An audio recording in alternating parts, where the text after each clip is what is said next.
Welcome to Navigating Change, the podcast from Teibel Education. I'm Pete Wright, and today we bring you two fantastic leaders in the higher education change space. Carol Mullaney serves as Senior Director for the Offices of Sustainability and Continuous Improvement, and is President-elect for the Network for Change and Continuous Innovation, NCCI. Brent Ruben is Director of the Rutgers Leadership Academy and faculty member at the Robert Wood Johnson School of Medicine and the Graduate School of Education at Rutgers University. His years of contribution have yielded more than 50 books and 200 journal articles and book chapters in the higher education change space. Carol and Brent join Howard Teibel this week for a conversation on change and provocation and the evolving macro conversation that comes as we learn to lead change in higher education.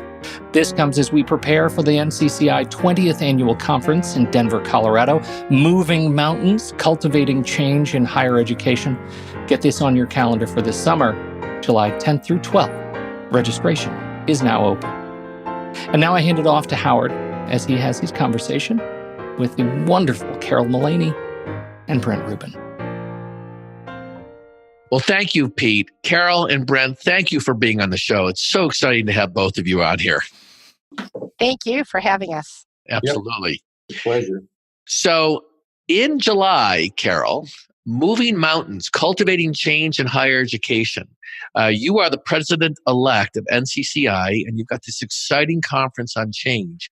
Can you share a little bit about, with our listeners, what is going to be happening at this conference? Sure, I would love to. We have an annual conference. It's probably the best thing we do. We have a number of different programs out of NCCI, but our annual conference is truly special. This year, we will be meeting in Denver, Colorado, thus the title of the conference for Moving Mountains. We try to be thematic when we can. The dates are July 10th to 12th. And what we do at this conference, it is wonderful because it is sized in a way that you can meet just about everyone who's there. Last year, we had about 255 people at our conference. We expect a little bit higher enrollment, but still it's a nice manageable size. And conference attendees include individuals from both the academic and administrative sides of colleges and universities throughout not only the United States and the rest of North America, but also with representation from other countries as well. I think this will be our very best conference yet. We have Tim Creasy from ProSci Change Management, who is going to serve as our keynote speaker. We have a variety of workshops and plenary sessions. We have some pre-conference workshops, and it's an amazing collection of like-minded people who are very generous in sharing what they're doing well, what challenges they're facing, working together collaboratively to kind of try to come up with some ways to address the issues that we're all facing. Our track line, we have four kind of track lines of the type of programming that we have. The first is in strategy.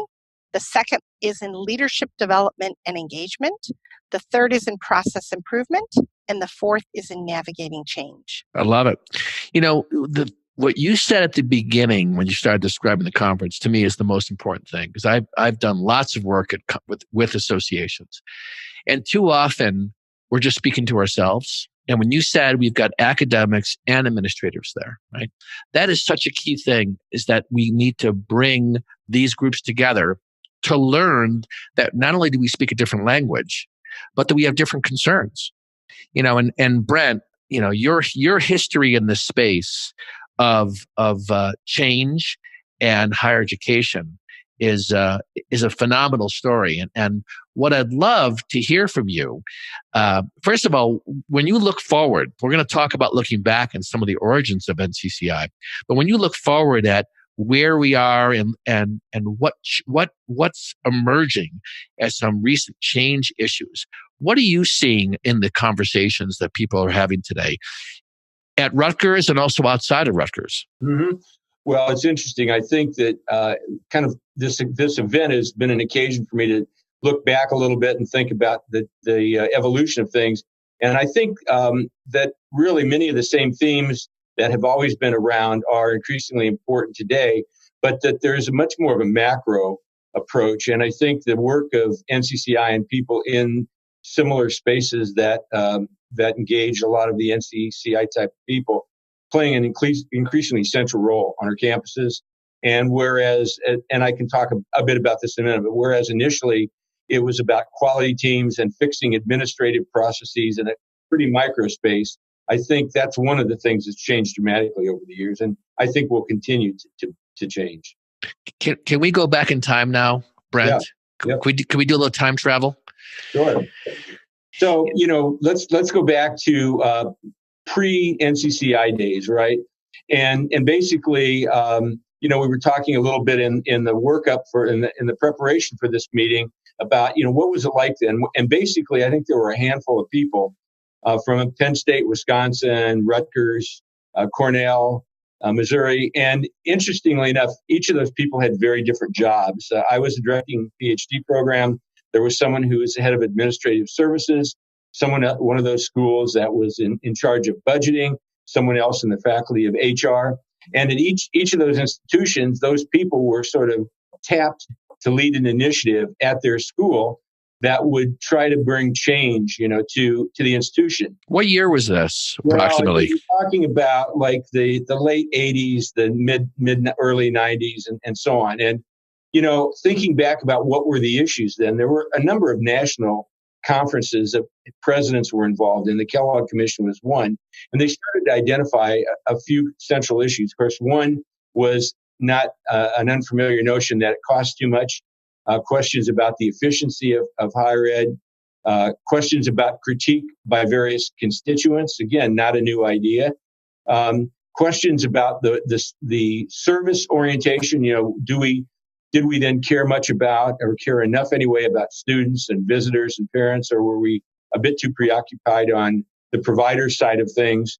And then also issues of benchmarking. And more generally, could we learn anything from particularly corporate America?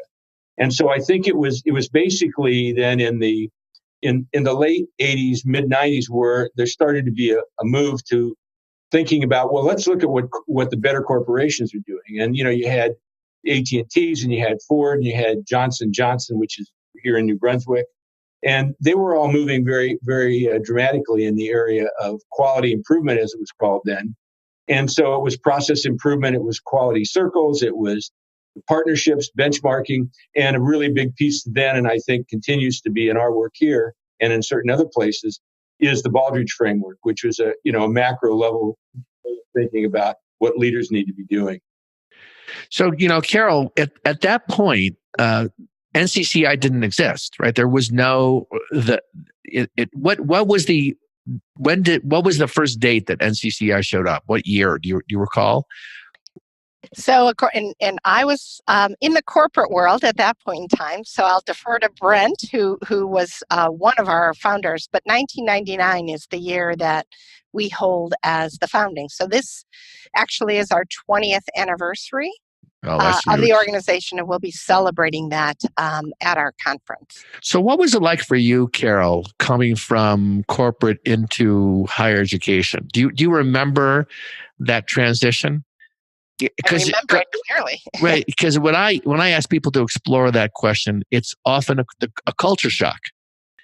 How decisions get made, the ambiguity around what we're trying to accomplish, the different stakeholders who have a different voice. Some think they have a voice, some think they should have a voice, and trying to get things done.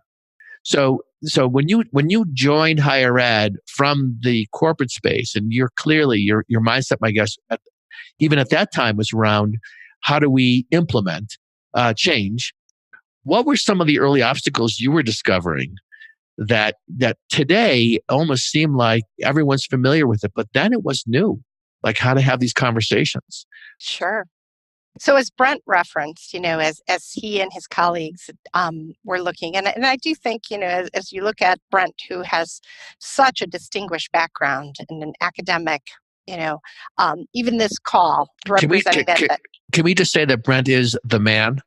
Brent is definitely the man. Okay, good. All right, so I just said and I'm honored to be included. Me too. I come at this more from a practitioner standpoint. Yes.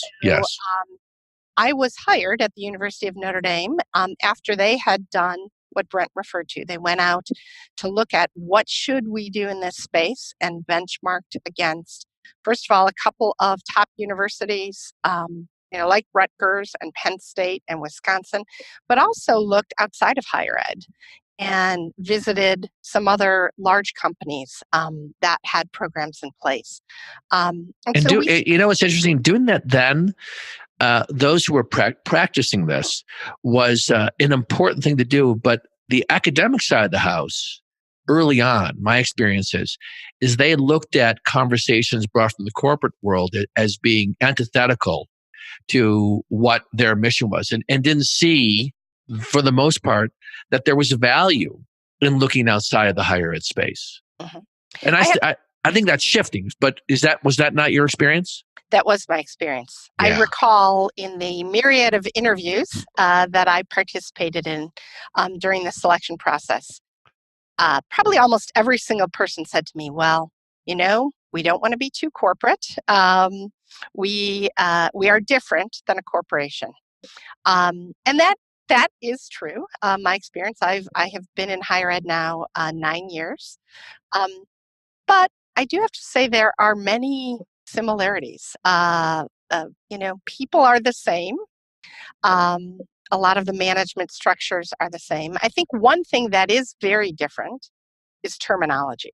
And that's something we had to be very cognizant of and think about clearly as we were moving forward with our programs within the university.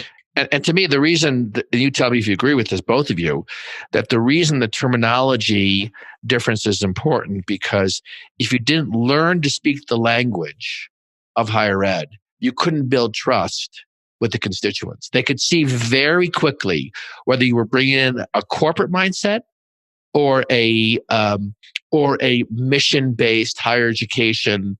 This is not about making money. This is about a grand vision and what's interesting that I'm curious about when you think about this, Brent. Let me come back to you now. How has the conversation shifted when you are with your academic colleagues around looking at corporations?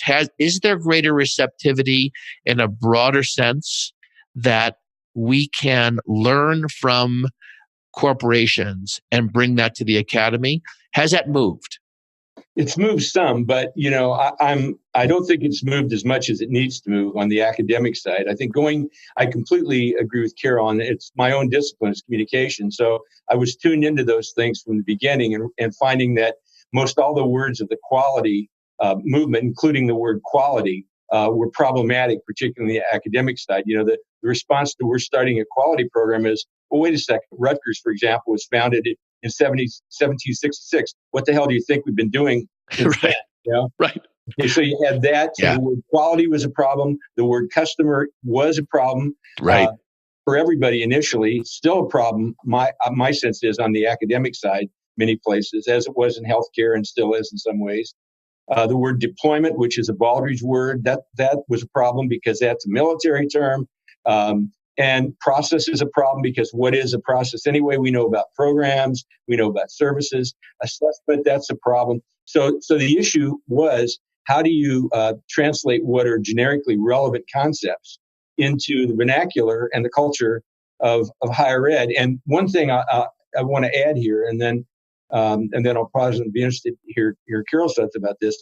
If you weren't careful and you adopted the easy route, which was to work only on the administrative side with terms that they were okay with, because they were less troubled by a word like customer, for example, in procurement or finance. It was not a difficult word, but the word leaked out that you had a program that was a business program, if only appealed to the administrative side, and you didn't have the credibility to make an inroad on the academic side. And so for us, the transition, little by little, has been from mostly doing things on the administrative side to doing most of our work now on the academic side. It's not been really a very easy transition. Yeah. What's been your experience, how this has evolved, Carol? I think the same for us. We as Brent mentioned, we started with work on the administrative side.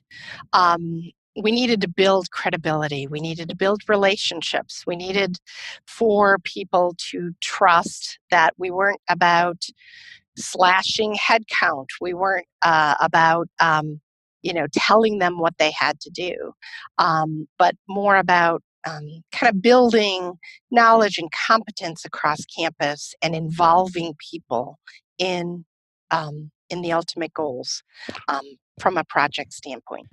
Yeah, and it's interesting. We could take some of the language used then and some of the challenges, and we're still facing them in a different way. I also think the difference is partially there's a new generation that's upcoming, right? And this new generation of academics and administrators are recognizing the cultural challenges. And I think, so for example, most recently, I'm out here in Colorado myself, and there was a time when as you moved west, if things were happening in the east, people were paying attention.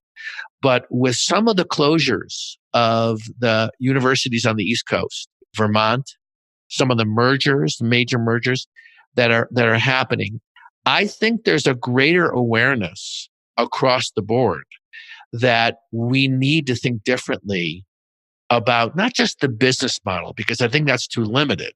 It's almost like, what's the academic model? How do we want to evolve? And the challenge here is that every institution is different. They have different pressure points and they have different concerns. There are different parts of the region. So this has been an ongoing challenge, it seems, is to find a way to have a macro conversation around change, but also recognizing that every institution has its own unique way and willingness and leadership to take it in a certain direction. So I'm curious, when you think about attacking some of these problems right now through NCCI, what are some of the areas that you see has evolved? So we talked a little bit in advance, and I think this is really interesting. What has changed and what has not changed since, the last 20 years? How have you seen it evolve in terms of, we're still living in this world.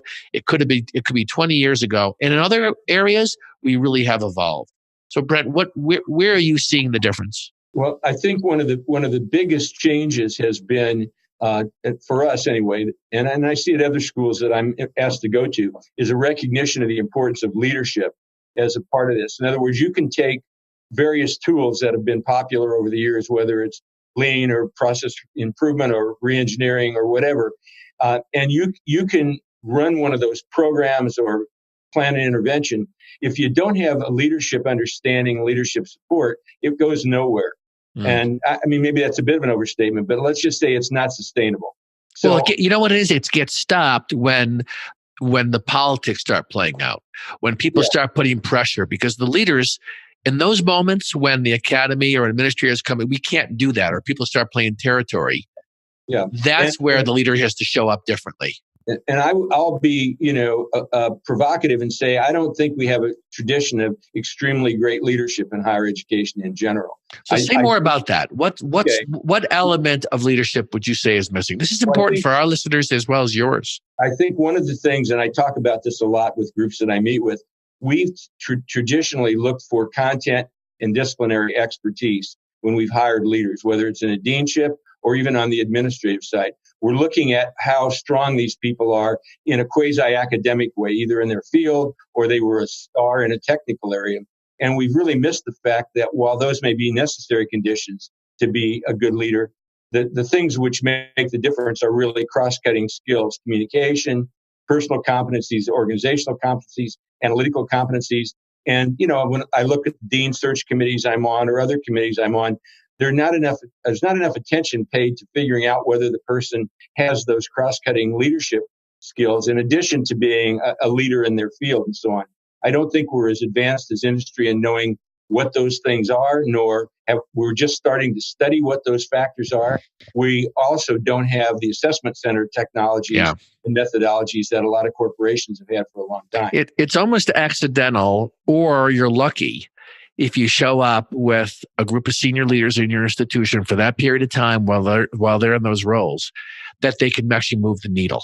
What's been your experience? Because, Carol, you have the optics as being a leader at NCCI, but also within your institution, to see this question of leadership evolve. How have you seen the strengths and weaknesses around this leadership question? So I mean, we've been blessed, at least at the university where I am. I have tremendous respect for our executive leadership. But I have seen within NCCI and here at our institution, at least, a growing recognition of the need for good leadership and for leadership development. I see that in kind of at middle management levels, if you will, within higher ed, and what we're looking to do. Many universities have started new programs, and many of them have programs, leadership development programs, that combine academic and administrative leaders in the same cohorts. They're going through the same type of leadership development. I think that's really exciting for the future. I think there's probably a lot of room for growth in that area, but at least I do see new programs developing across a wide swath of different institutions. So we have people listening to this that are asking themselves, what kind of leader am I? Right? All of us are asking that all the time. So what would you say is a leadership competency that really is needed more of or is missing that you would say, if you were talking to anybody, if you're going to move the needle on an initiative on the academic or administrative side, here is one or a couple of leadership competencies specifically that you should be cultivating in yourself? What comes to mind, Brent? I'll mention a couple. I think one is sort of a spinoff of what used to be called customer focus in the quality movement, and it's really stakeholder analysis. And I would combine that with perspective taking. These are dimensions of communication, as they're often talked about. But when you sit and analyze a problem as an executive or an administrator at any level, thinking about how this will play with all the constituencies that you have, how they'll each feel about it, and kind of doing the cost-benefit analysis, both in whether you want to do this thing you're thinking about, but even secondarily, how you're going to communicate and talk about this thing. So whether it's selling beer in sports events, which we just decided to do that, okay, or whether it's how much to fund athletics, or is it to bring in this or that new platform that will, instructional support platform that causes a lot of change in faculty members' lives. To only think about it in terms of, well, it will advance the institution in the abstract, that's a good place to start. But the change management piece or the leadership piece that goes with that is, how will the different groups react, and how do I need to engage them in making the decision, in playing this thing out? And that's just kind of one area, I think, where leadership is sometimes lacking. And I want to just build on this 1 minute, because as I talk to academic leaders and medical leaders, they're quick to point out that my critique, they agree with the critique that they weren't really trained in leadership.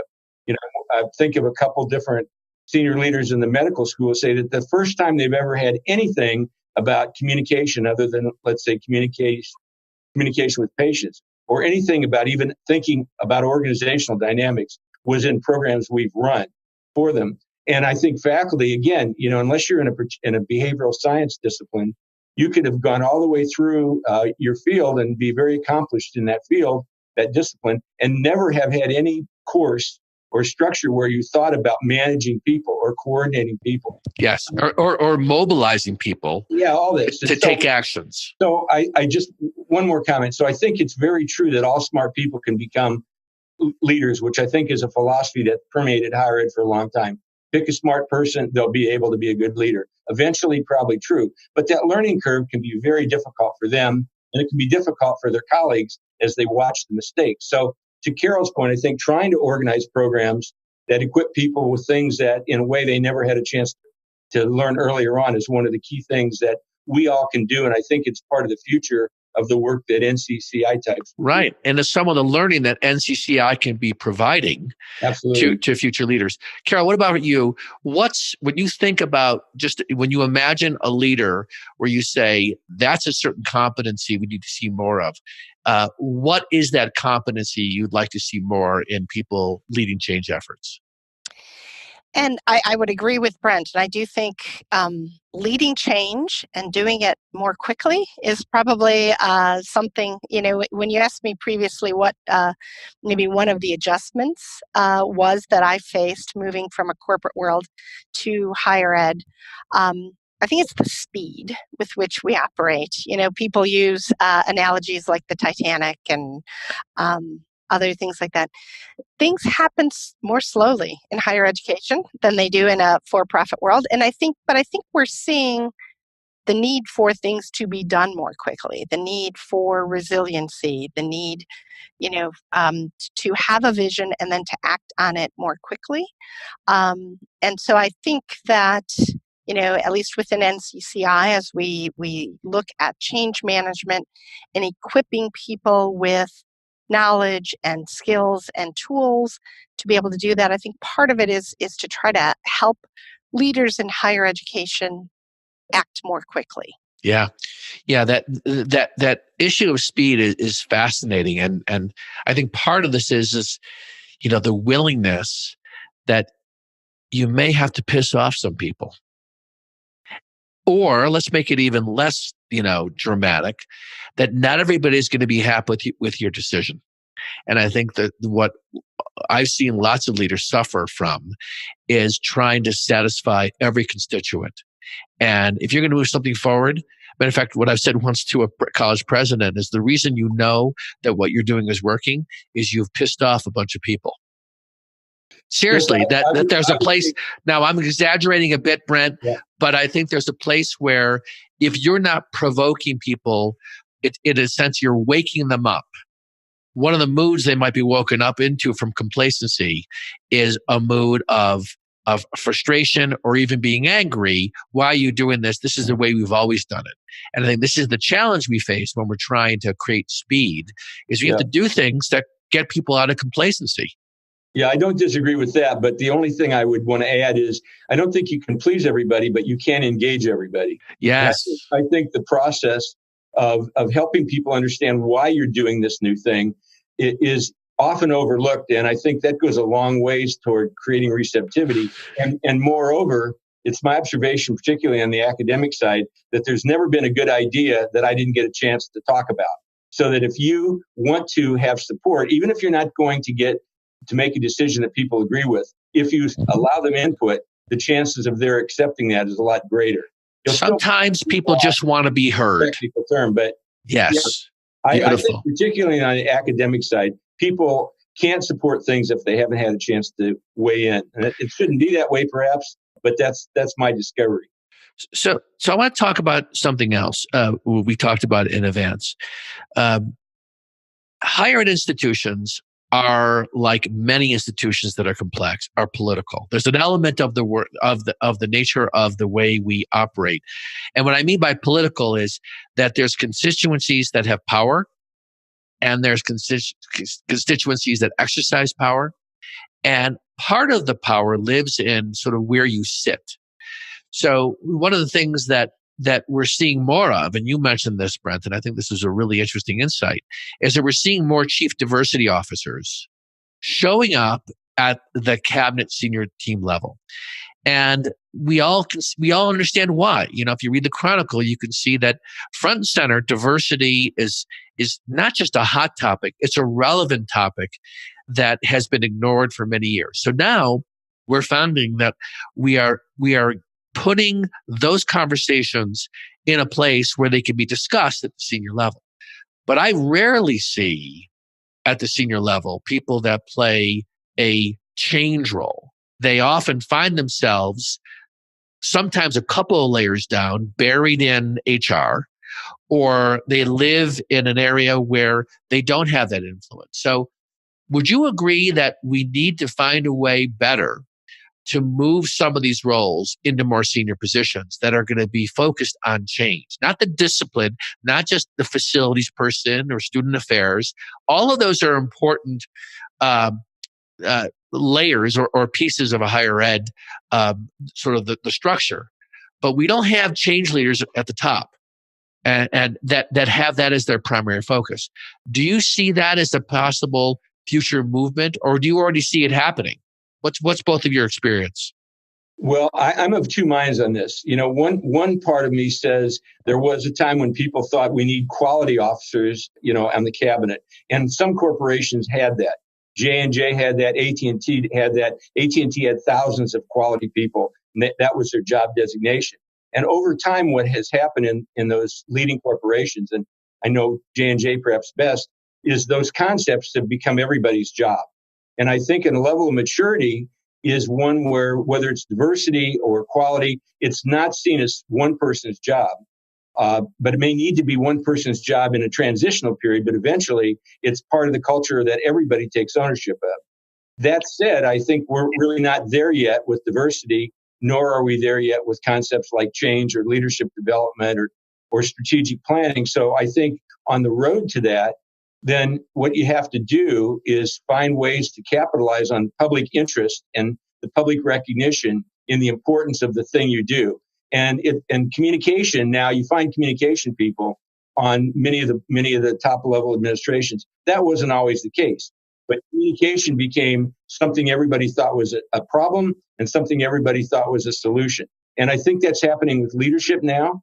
It's on everybody's list of what's wrong, and it's on everybody's list of what could be better.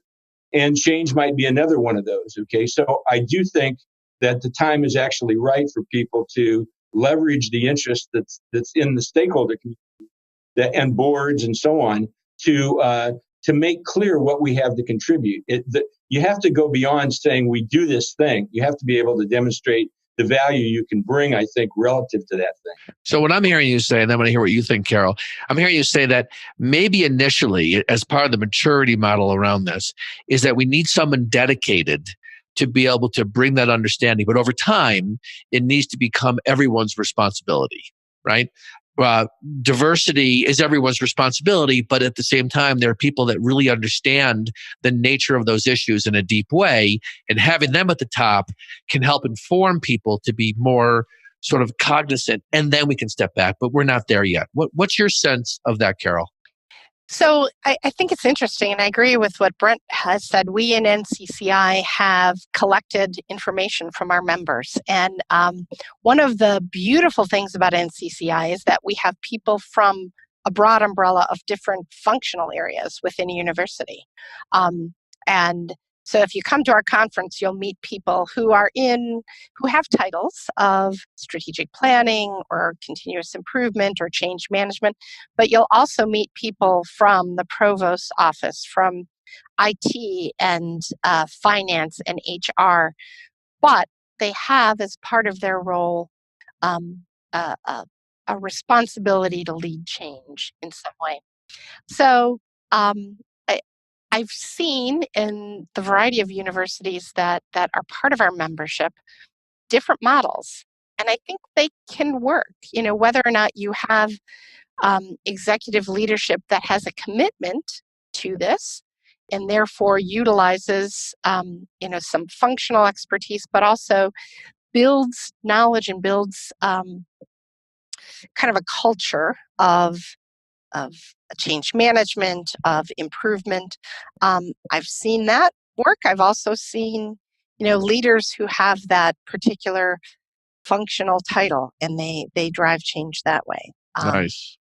If I can add, let me please go ahead. I think one of the strengths of NCCI has always been the point that Carol's speaking to, that it has had a sort of a mosaic of different kind of members from different kind of roles and positions in the university. And because of that, when you leave a conference or you leave an NCCI webinar or whatever, it puts you in a place to be able to talk to on your campus about other ways of doing things. And so if you're in, let's say, an administrative area and you're trying to argue for the importance of planning or leadership or whatever, you can talk to the people at your institution about how there are a number of institutions that have identified this as a central role that is serving everyone in the institution. That turns people's heads. And by the same token, if you're in an institution that has that central role, but that work hasn't permeated out to the academic units or to procurement or to the foundation or whatever, then you can leverage your knowledge that you've gained about those things from NCCI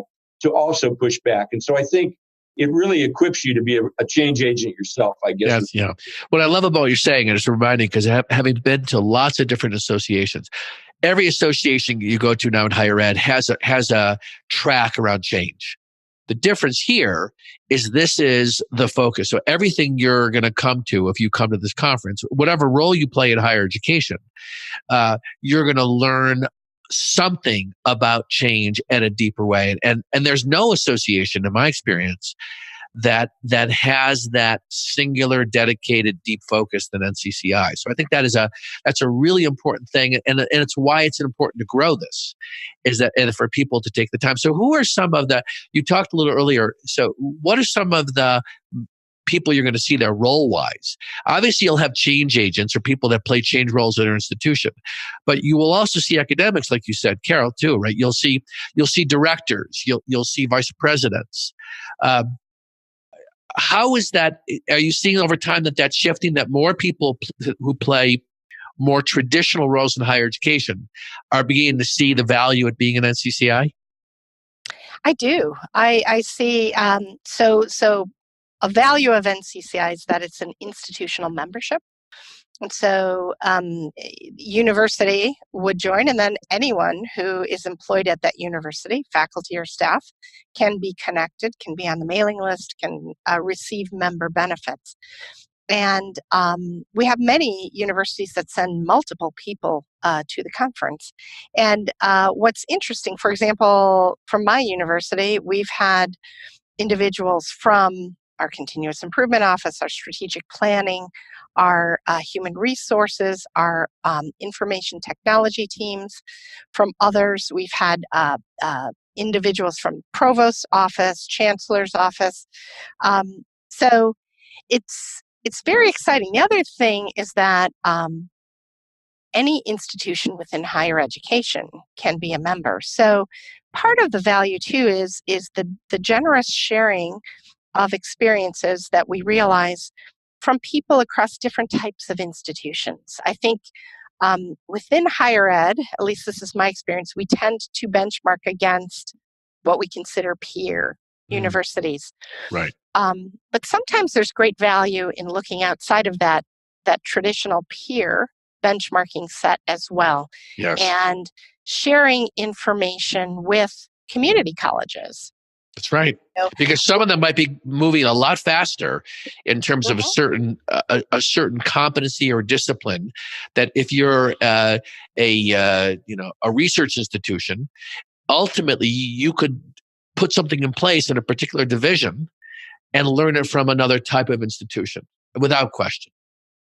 It's also the case that the so-called top tier institutions, the AAU schools and so on, they're becoming a smaller and smaller market for graduate students and future faculty and future administrators.